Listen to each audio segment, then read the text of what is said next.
We have the first child, we have my first child and my partner's second child. And 4 months in, we discover that he's got a problem with his eyes.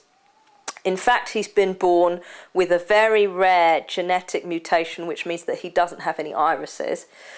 And they do all kinds of tests to see if it comes from me or if it comes from his father or if it's whatever, because 80% of cases where this genetic mutation happens are genetically inherited from one side of the family, and it isn't. For us, it's not. It's a completely random act of God.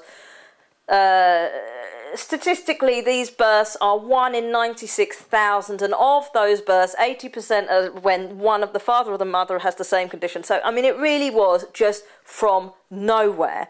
We went to see the paediatrician, because that's who you see in France, for the 4 months checkup, and that was, he said to us, there's a problem with his eyes, you need to go and check it out. So we thought, right, but you don't instantly think.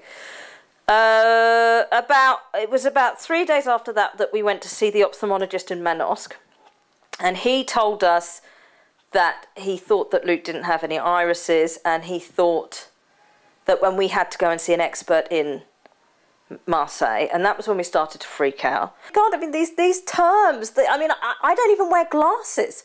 I have no idea of the term, and plus it's all happening in French. So he's explaining this to me. He's particularly inept at explaining it. I say to him, is he going to be blind? Is he blind? And he says,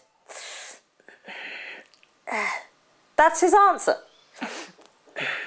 Well, that isn't an answer. Not when you have two parents in front of you that you're telling that who've just asked you, is my son going to be blind? You don't go.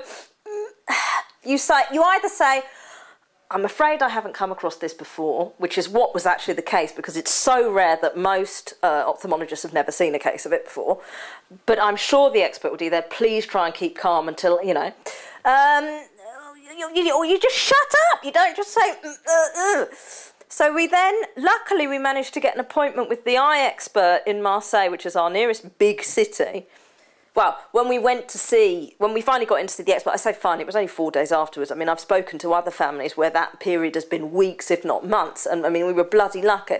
But we finally got in to see the expert. The first thing she said when we walked in is, let me tell you right now that your child is not blind and he's going to live an absolutely perfectly normal life. It just felt like somebody had just let the air out of a mouth. We just went. It was the best possible thing she could have said. That doctor, she's got like a special place in the family sort of temple. She's just, you know, because she was, at that period in our life, she said exactly what we needed to hear. And she didn't give us false hope. She wasn't, you know, sugaring us up with crap things, but she just told us what we needed to hear and what we needed to know. And I mean, you know, she was brilliant. So we found out that, and then she said to us, it's your child that's going to reassure you, and she was absolutely right, because as Luke got older and older, the problem with a 4-month-old baby is that they don't do much, so you can't really see what they're doing.